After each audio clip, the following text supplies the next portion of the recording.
Salut tout le monde, bienvenue sur la chaîne d'Underground Hobby. Aujourd'hui, vous êtes avec Nick et Mathieu pour vous présenter la Faction Focus concentrée sur le chaos.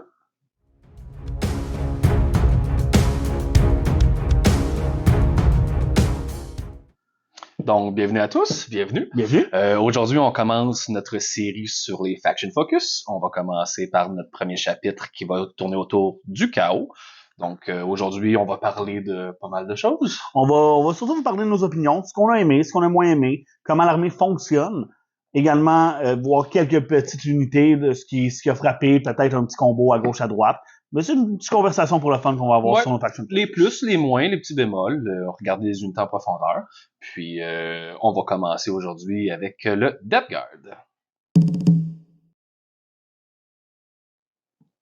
Alors, on commence avec les Death Guard et crevons l'abcès tout de suite. Ça s'est pas bien passé. Rapidement, les Death Guard ont eu un accueil vraiment violent sur l'Internet lorsqu'ils ont fait leur Faction Focus. C'est quand même raisonnable. Par contre, j'embarque pas dans la vague de haine qu'on a eue. On l'a dit, on parle pas de ça, on fait le présenter. Ben, c'est surtout que je crois encore que l'armée est une bonne armée. Je crois encore qu'on a des bonnes units. Par contre, on a vu des changements un peu dans l'armée et ça s'est transcrit de mauvaise façon. Premièrement, la règle d'armée, c'est Nurgle's Gift. Nurgle's Gift est un aura qui va commencer à 3 pouces, ensuite 6 pouces, ensuite 9 pouces, plus que les tours avancent. À partir du troisième tour, nous avons 9 pouces. Et ça va retirer 1 à la toughness de nos adversaires. Ça nous rend plus violent au melee, mais on l'avait déjà, cette règle-là. Ce qui s'est passé, c'est qu'on a perdu une règle, comme j'expliquais, le moins 1 damage. Donc, on est moins résistant qu'on était en 9e édition. Et pour une armée qui se veut résistante, qui se veut tanky, c'est jamais le fun à apprendre. Non, c'est ça. Puis parlant de 9e, il y avait aussi une action clé que le Death Guard avait, un secondary qui était le Spread the Sickness. Maintenant, c'est rendu une règle de détachement. Pendant le Spread the Sickness, ça a changé. Ce qui était avant notre élément clé pour faire des points à place de Raise the Banner est devenu la règle de détachement qui va faire en sorte que lorsqu'on est sur un objectif, on va la contrôler même si on quitte l'objectif. C'est bon, mais on a vu que beaucoup d'armées ont ça pour un CP et d'avoir ça comme règle d'armée, c'est un peu plat. C'est un peu ce que les autres ont déjà et nous on n'a pas une flaveur additionnelle. On va permettre de prendre l'objectif et la mettre dans notre zone de contagion. Donc ça veut dire que quand tu vas être proche de l'objectif, tu vas être à moins un toughness. La réalité par contre, c'est que lorsque tu es dans cette zone-là, tu es déjà sur le bord de contrôler l'objectif. Donc, le moins toughness, je suis pas sûr que tu vas l'avoir un tour de temps. Et c'est ce qui est triste un peu. Non, c'est ça qui est dommage, là. Puis, avec ça, au moins, il y a les Black Lord Terminators qui ont été présentés. Puis, ils peuvent aider vraiment, là, avec cette détachement-là. Encore une fois, on a un petit problème, c'est que les Black Lord Terminator, ayant reçu un certain buff, premièrement, on va parler tout de suite d'une chose. Il y a une autre règle qui a changé, qui est majeure, c'est les Plague Weapons. Avant, les Plague Weapons, ce que ça faisait, c'est que ça nous permettait de rerouler les 1 pour blesser. Maintenant, ce que ça fait, c'est que ça a le mot-clé Lethal Hit, qui nous permet de wound automatiquement sur un 6 pour toucher. Je pense que le reroll de 1 to wound était un petit peu mieux. Par contre, les Plague Bolters sont rendus avec ça. Et ça, c'est vraiment le fun. On n'avait pas de Plague Bolter avant. Par contre, les Black Lord Terminator ont perdu 1 de mouvement. Et on avait déjà 5. 5 moins 1, ça fait 4 pouces. C'est rough, 4.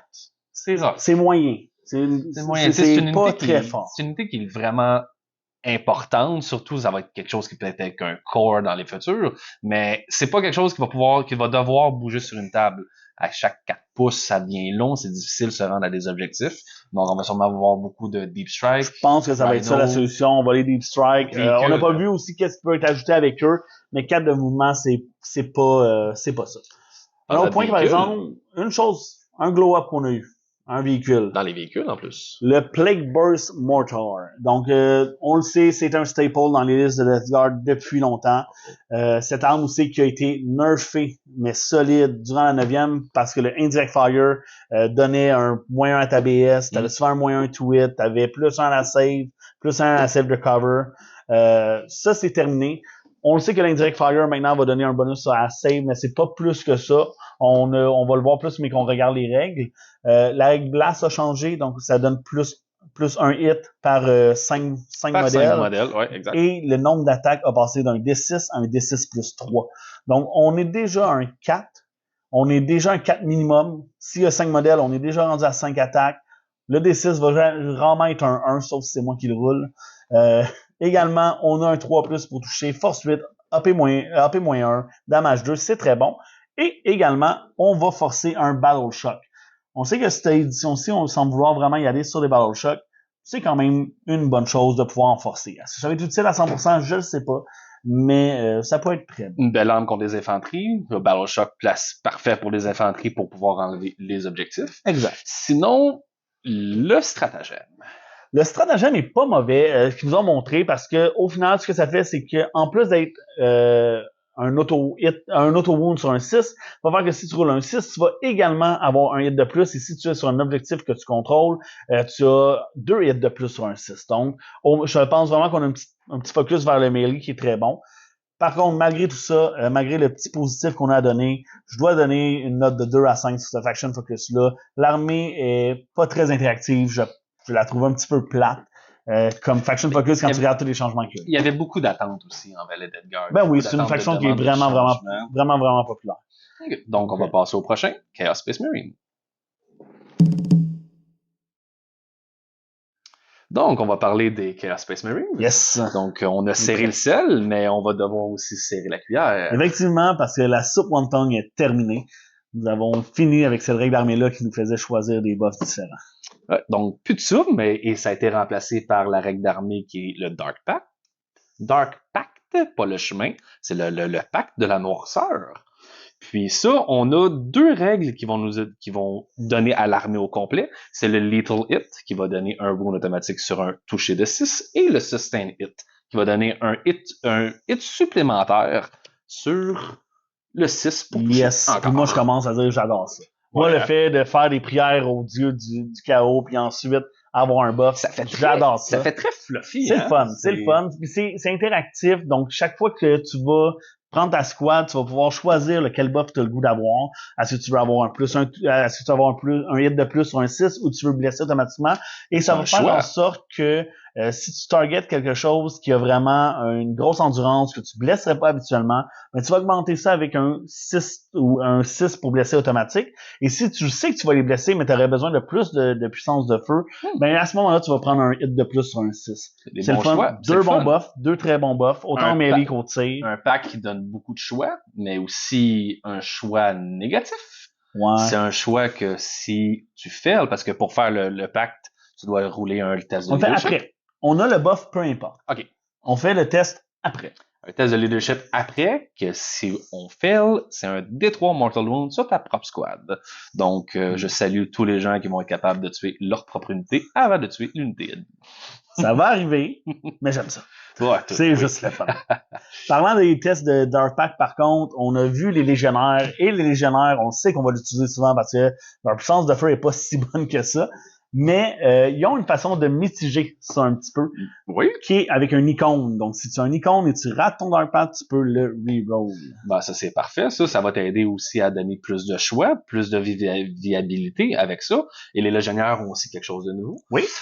Nouveau ancien, parce que là, maintenant, ils reroulent les 1 au melee pour wound tout le temps.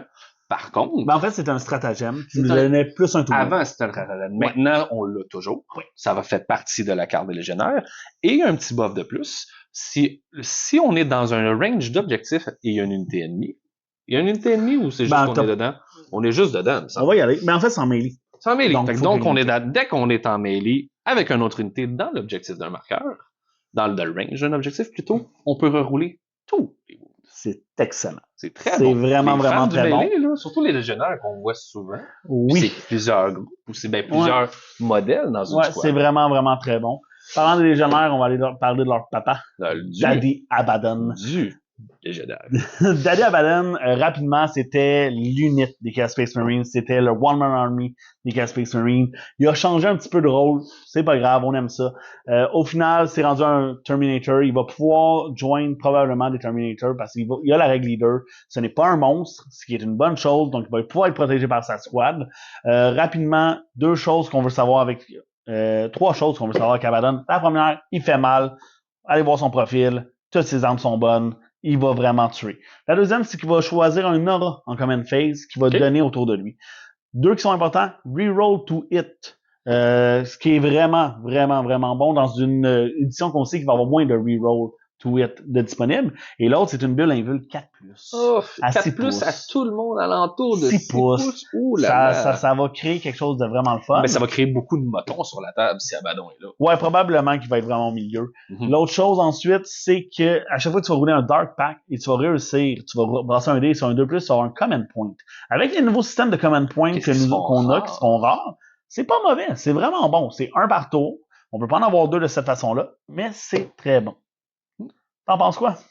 Ben écoute, à date, là, de ce qu'on a vu, moi, je donnerais une bonne note. Autant côté de l'histoire, les nouveaux modèles, je donnerais un beau 4 sur 5. Non, je suis d'accord. Mais, il y a une petite affaire. Le fait qu'il y a des chances que l'armée se joue et qu'on puisse beaucoup de pertes de modèles causées par nous avec les fails, je vais être obligé de descendre un peu la note à 3.5. C'est de mauvaise foi.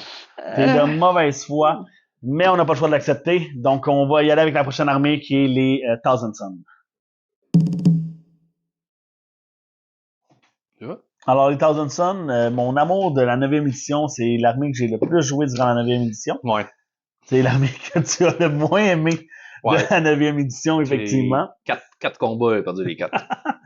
Alors, rapidement, les Thousand Suns, c'est une armée qu'on s'attend à des gros changements. On s'en entendait parce qu'il n'y a plus de phase d'Upsyche et c'est une armée 100% d'Upsycher. Donc, comment ils ont adapté ça? Je pense qu'ils ont fait une belle job, honnêtement, avec la règle d'armée. Une belle job, c'est là. différent. Les cabales qui le ramènent, comme tu dis. Au final, on garde le système de cabale. Le système de cabale fait en sorte que chaque unité vaut un certain point de cabale et on peut utiliser ces points-là pour des buffs ou des sorts. Avant, c'était vraiment des buffs qui permettaient de rendre la phase d'Upsycher plus efficace, plus fiable. Maintenant, c'est plus des sorts en soi. C'est des anciens sorts qu'on était habitué d'avoir. Il y en a 8 au total. Non, c'est pas vrai. Il y en a 6 au total, excusez. Donc, 6 qui sont tous bons. On les regardera pas tous. On va aller voir ceux que je pense j'aime beaucoup. Temporal Surge qui permet un mouvement additionnel en début de shooting phase. Donc, toujours pratique de pouvoir redéplacer une squad de Terminator. Les rubriques qui ont perdu un pouce, eux aussi, un peu comme la Death Guard, ils ont perdu un pouce. Donc, de pouvoir leur donner un mouvement de plus en début de phase de shooting pour pouvoir placer des flamers, des choses comme ça. 5 cabal points, par contre. C'est pas cher quand tu vas voir le reste qui s'en OK. Prépare-toi. L'autre, Doombolt. Doombolt a été mon sort de prédilection. Je le mettais sur tous mes rubriques parce que je voulais être sûr de pouvoir le faire à tous les tours. Maintenant, c'est simple, tu roules un dé. Sur un 1, c'est D3 Mortal Wound. Correct. Sur un 2 à 5, c'est D3 plus 3 Mortal Wound. Et sur un 6, c'est D3 plus 6 Mortal Wound. Donc, il y a toujours un Mortal Wound, peu importe ce qui arrive. Il y a minimum un Mortal Wound. C'est minimum, mais ça peut monter à 9. Ce qui est vraiment Par squad pour 7 cabal points. 7 cabal points, c'est cher. Et dernier, Twist of Fate. Celui-là, avant, enlevait l'invul. Donc, comment ça fonctionnait? C'était que tu pointais une unité, ça coûtait cher, tu enlevais sa save invul. Maintenant, tu n'enlèves pas sa save invul, tu enlèves sa save d'armure. Donc, s'il y a un invul, il va pouvoir la faire, mais tu cancelles sa save d'armure. Très, très, très bon. 9 cabal points. Ça sent bien cher, par contre. Là, si on regarde, ben, tu sais, on a encore beaucoup de choix, là. Ça permet aux joueurs de faire pas mal de choix selon la circonstance qu'ils vont être. Exact. 9 cabal points, ça veut dire qu'il y a beaucoup d'unités. C'est pas par contre, un sort que tu vas pouvoir faire en début de partie dans des petites... 9 cabal points, en fait, c'est plus en début de partie. Parce que tes cabal points, c'est fait avec le plus d'unités que tu as sur la table. Ce qui va faire en sorte que les Thousand Suns vont être encore une armée qui va jouer des petites unités de rubriques ou de Terminator pour aller chercher leur cabal point le plus possible. Ce qui était déjà le cas par le passé. C'est sûr, une armée qui va être plus forte en 2000 points avec plus d'unités? Clairement. Ouais. Clairement. Également, une petite chose qui est important à voir, 2 sorts qui se passent en début de phase de shooting, qui est le Temporal Surge et le Doombolt. Ce qui veut dire que tu peux officiellement envoyer une squad en visibilité de non-target, faire Doombolt et ensuite la refaire déplacer ailleurs. Le petit slingshot. Là, ça se gâte un peu, la règle de détachement. La règle de détachement permet à donner aux armes psychiques Lethal Hit, Sustain Hit ou Devastating Wound qui crée des Mortal Wounds sur un 6 pour blesser. Malheureusement, des armes psychiques, il n'y en a pas tant que ça. On va voir, mais qu'on aille plus le codex, mais pour l'instant, ordinaire un peu comme règle d'armée pour ce que ça touche. Par contre, une unité qu'on n'a pas vue souvent, qui va aider le cabal et tout, le War Vortex. J'adore le modèle, je trouvais malheureusement ces règles n'étaient pas bonnes. Là, il reste à voir les points, mais pour l'instant, laissez-moi sur mon hype. Le modèle est cool, puis il est finalement utile. 3 profils d'armes, sont super bons les trois. Ça peut être du blast, du beam, de l'anti-tank. Il faut pas qu'il coûte trop cher. Super bon. Faut pas qu'il coûte trop cher. Ce qui est vraiment cool, c'est son aura. Son aura permet de caster donc Cabal à la double du range habituel. Fait qu'un double bolt dans un bord de la table. 36 pouces. 36 pouces. Parlant de petits sorts psychiques, rapidement, on va voir juste qu'est-ce qui s'est passé avec les rubriques. Rubriques souvent étaient utilisées pour Doombolt personnellement, mais sinon c'est vraiment le Smite Train. On faisait des Smite. Smite n'existe plus. Ils ont été remplacés par Warp Smite. Warp Smite est un pouvoir psychique à 18 pouces, Assaut 2, BS3, qui va avoir Devastating Wound. L'avantage, c'est qu'il y a aussi anti-infanterie 4+, ce qui veut dire qu'il va causer du Mortal Wound sur du 4+, à l'infanterie. Pas aussi fort qu'un Smite qu'on avait avant, mais avec la nouvelle réalité du psychique, je pense que c'est pas si mauvais que ça. C'est correct. Honnêtement, j'adore. J'aime vraiment beaucoup la règle d'armée. Je trouve que c'est le fun. Comment on a ça? Un 4 sur 5. Un 4 sur 5. Ça va être point dépendant. Ça va dépendre des points à cause du Warbeat et tout ça. Mais moi, je vois ça, c'est un 4 sur 5. J'ai hâte d'essayer Thousand Sun. Je pense qu'ils vont être uniques en 10e édition. Il n'y a pas une autre armée qui va jouer comme eux autres. Ça va être vraiment le fun à jouer. Parfait, ça. Prochain? Ouais. On attaque lesquels? Chaos Knight? Chaos Knight. Donc, Chaos Knight? Chaos Knight. Chaos Knight qui n'a pas perdu du tout sa saveur. Non, c'est ce qui est le fun parce que vraiment, souvent, on voit des gros changements. On a vu des grands changements dans la fonction que l'armée fonctionne. Par contre, on a gardé un peu la gimmick des Chaos Knight qui est de faire peur, d'infliger la terreur sur le battlefield. Et c'est vraiment le fun. C'est le fun aussi, puis parce que c'est reflété aussi sur la règle de l'armée. Exact. La règle de l'armée qui va se jouer, par contre, en deux options. Avant ça, veux-tu nous expliquer qu'est-ce qu'un Battle Shock? Ben oui, parce que ça va être important, parce que le nouveau système de la 10e édition présente aussi le système du Battle Shock, qui est un test de leadership qui doit être fait quand on arrive à une force inférieure à la moitié de ton unité. Exact. Puis c'est quelque chose qui va être important, on va vous revenir avec ça, pour 3 choses. Les 2 premières qui ont rapport avec la règle de l'armée, évidemment, qui commence pour le premier, le tour 1. Le tour 1 qui va être un aura. Un aura qui va faire en sorte que chacun des battle shock tests qui vont être faits alentour et aussi les leadership. Tout ce qui va être fait autour de 12 pouces de chacun des modèles d'un Dark Knight, le résultat va être réduit de 1. Exact. Quand même très bon. Ça va causer, surtout qu'on sait que là, les Battle Shock, on semble vouloir mettre une emphase là-dessus dans cette édition-ci. T'as plus de contrôle d'objectif, tu peux plus faire de stratagème, tu veux pas rater ça. Puis en plus, c'est pas fini, parce qu'à partir du tour 3, toujours avec des Battle Shock, les Chaos Knights vont devenir plus forts. Oui.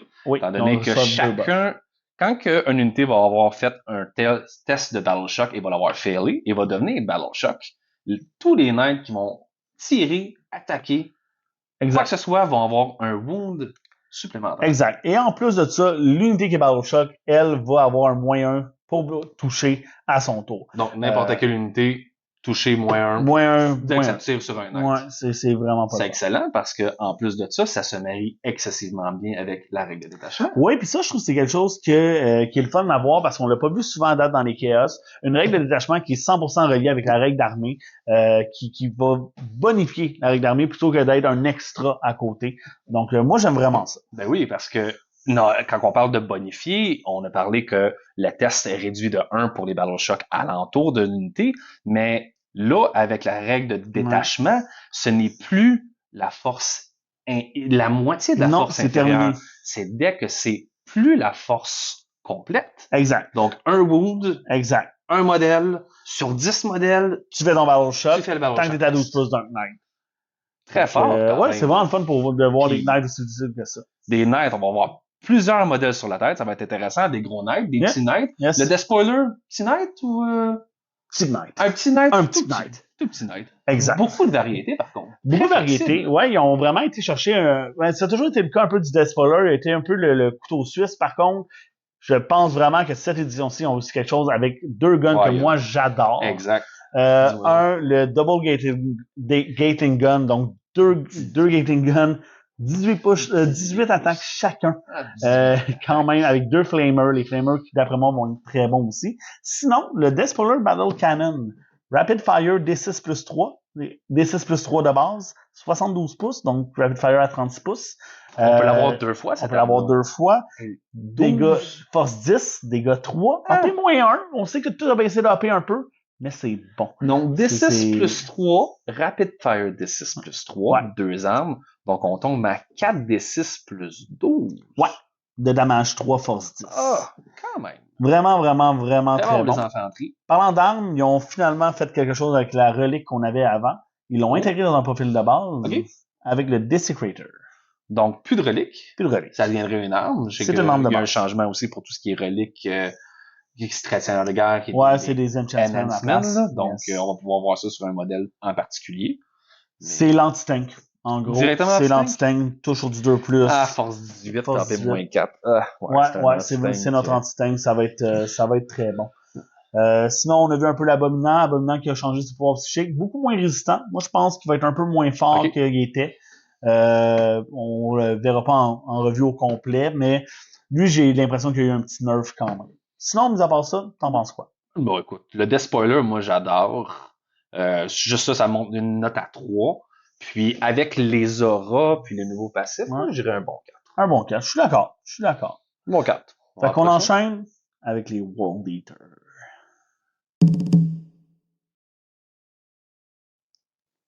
World Eater. Les mangeurs de monde. Les nouveaux bébés du chaos. Ouais, Donc, tes favoris en plus. Ouais, en fait, ils viennent de sortir il y a pas longtemps la range complet des World Eaters. Ce qui est étonnant un peu, c'est que on sait que le codex a été fait en pensant à la 10e édition et ils ont complètement changé l'armée de la règle d'armée au complet en partant. Donc, avant, on ramassait des points pour les unités mortes autant amis qu'ennemis. Oui, les blood points. Korn se fout d'où c'est que le sang coule tant que le sang coule. Blood for the blood god. Maintenant, c'est différent. On joue Yahtzee. Donc, comment ça fonctionne rapidement, c'est on va brasser 8 dés à chaque common phase, je crois. Laissez-moi juste confirmer. Oui, à chaque début de battle round, on va rouler 8 dés pour savoir c'est quoi nos buffs. Nos buffs vont varier entre 8 buffs différents et c'est nous qui va les choisir en payant avec nos dés les différents buffs. Okay. Rapidement, les buffs, sans forcément dire qu'est-ce que ça prend. On peut avoir 2 pouces de mouvement supplémentaires. On peut avoir un 6 plus de Feel No Pain ou un plus 1 de Feel No Pain actuel. On peut avoir Sustain Hit 1. On peut avoir également un Fight on Death. Fight on Death, rapidement, c'est qu'on va se battre même si on est mort sur un 4+. Donc, si on était mort, on va sur un D 4+, on peut se battre. Après ça, on peut avoir un Little Hit. Et la dernière qui va sûrement nous faire perdre ou gagner des games, c'est le fait qu'on peut advance and charge. Donc, avancer et charger sur le même tour. Les World Eaters sont une armée de corps à corps. C'est une armée qui veut se rendre et la plus grande faiblesse, c'est se rendre.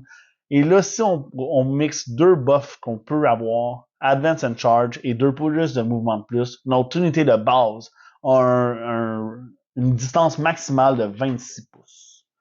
C'est beaucoup. Ça va arriver vite. Si on peut avoir ça peut tout changer.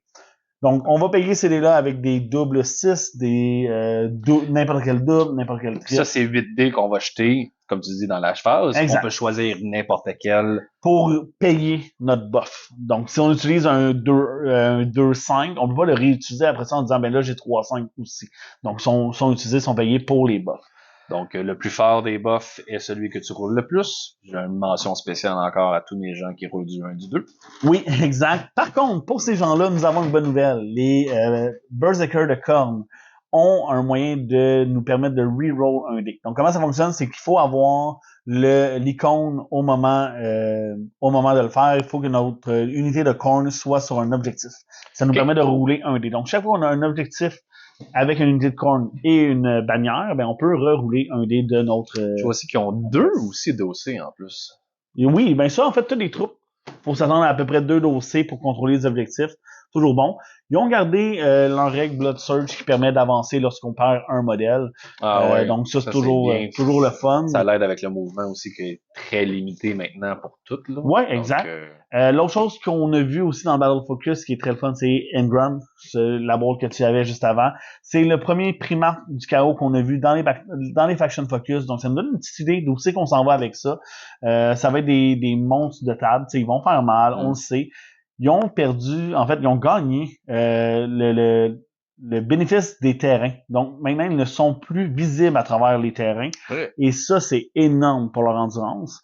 Engram va avoir 3 auras. Il y avait déjà ça en 9e. Il a gardé ça. Par contre, cette fois-ci, il ne le choisira pas dans la common phase, mais dans la charge phase. Ouf. Donc, ça fait en sorte que c'est lorsque tu vas charger que tu vas choisir ton buff que tu vas donner à ton armée, mais c'est surtout pour contrer le fait qu'il peut être ressuscité. Donc, Et c'est ressuscité toutes ses vies, là. toutes ses vies. Ce n'est plus la moitié. C'est plus la moitié. C'est Ça, plus la un moitié. C'est fini. gros changement. Ça, Toutes ses vies. Ça prend triple 6 durant la brasse de Yati, par exemple. Donc, c'est quand même dur à voir, mais lorsqu'il revient, il revient pour life et il va pouvoir choisir son aura alors qu'avant, il ne pouvait pas. Il y en a que 3-6 sur 8D, c'est facile. Donc, on verra jamais ça. Non, on verra jamais plus qu'une fois. Sinon, Garden Saminville 4+, le save de 2+, de base, toujours très fort, puis on sait qu'il va être violent. Toujours violent avec les armes? Toujours. Ce qui m'amène à parler un peu de, généralement, moi je pense que ça va être le fun. Je crois que le Blood Tide était plus thématique pour l'armée que le Yati qu'on va appeler probablement dans la communauté. Par contre, j'aime mieux le Yati, c'est plus de hasard, c'est encore une fois plus de brassage de dés, c'est plus interactif. J'aime ça. Ben ça va être le style de jeu, parce que moi qui est comme moins dépendant sur le hasard. Ouais, moi, toi, du de moins Yahtzee ça. comme ça, c'est très game changer, c'est très Ouais, c'est vrai. du gambling, là. On va y Par aller contre, c'est comme moi ça, qui là. donne la note, fait que je vais donner un 4.5. Ah, je donnerais 3.5, là, Moi qui donne la mais note. c'est lui qui donne la note. Et on termine avec les Chaos Demons.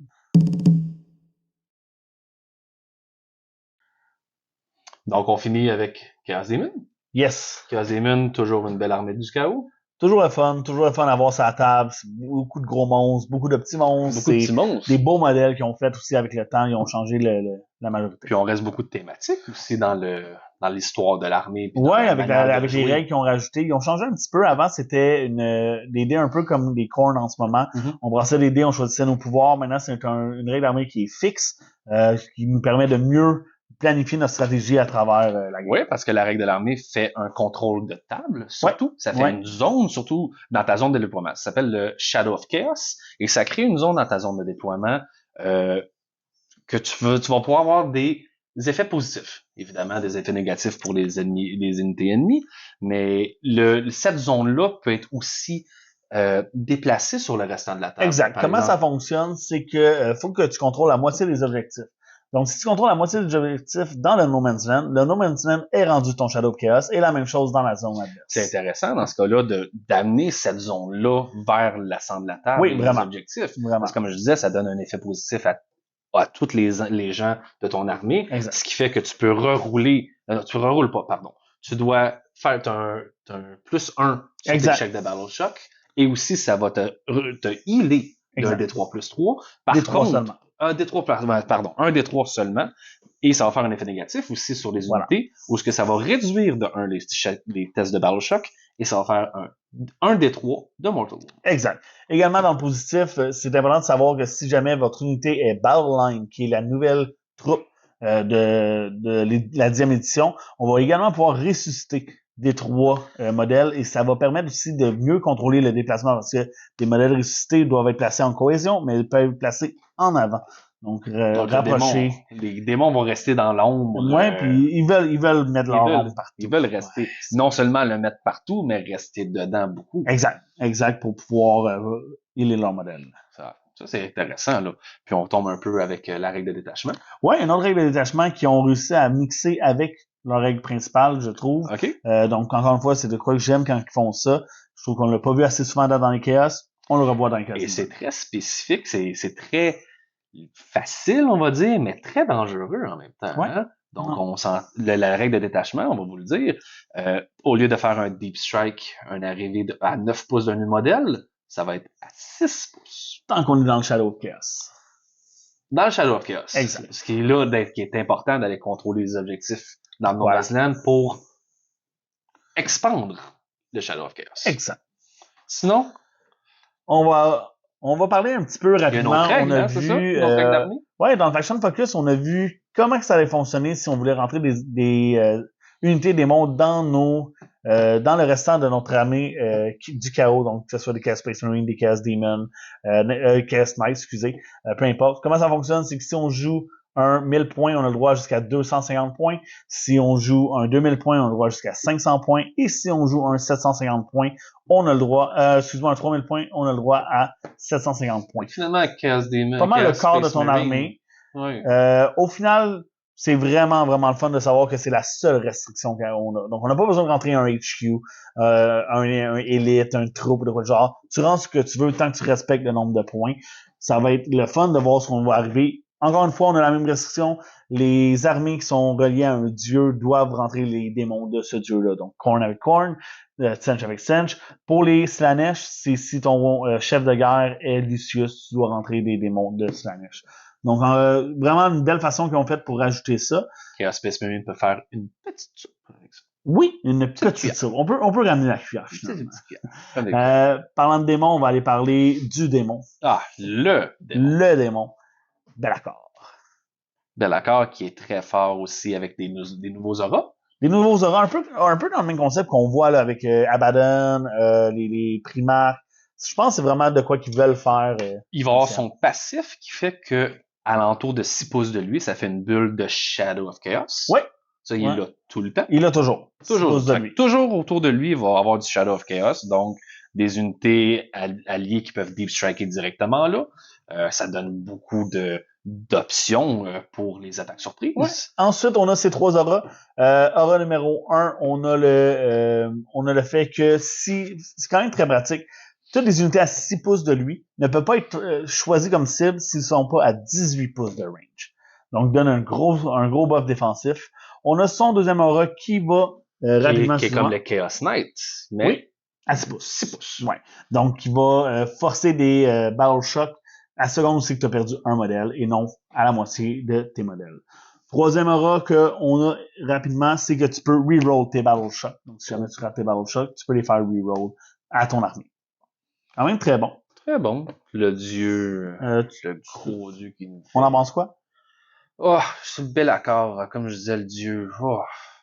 Un beau 3? Un beau 3. Un beau 3 parce qu'au final, faire le Shadow of Chaos, je pense que ça va être un peu dur à installer. Si l'armée joue bien, contrôler la moitié de l'objectif sera pas si facile que ça tout le temps. Donc, c'était le dernier qu'on voyait pour le Chaos.